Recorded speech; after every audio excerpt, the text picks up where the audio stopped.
好啦，跟住咧，我要問大家一個問題啊。咦，Miss Nicole，你呢度拉個 aquarium 係大街嘅喎，咁但係呢度有細街，咁究竟我作嘅時候咧，係用大街定細街咧？有冇諗過呢個問題啊？用大街定細街？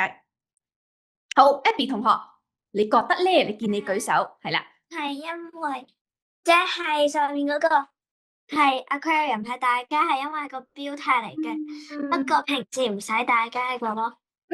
好好啊！嗱，Abby 同學非常之好啊！嗱，因為我上面係一個標題寫低，標題嘅話咧，就基本上啲隻字都要大街嘅。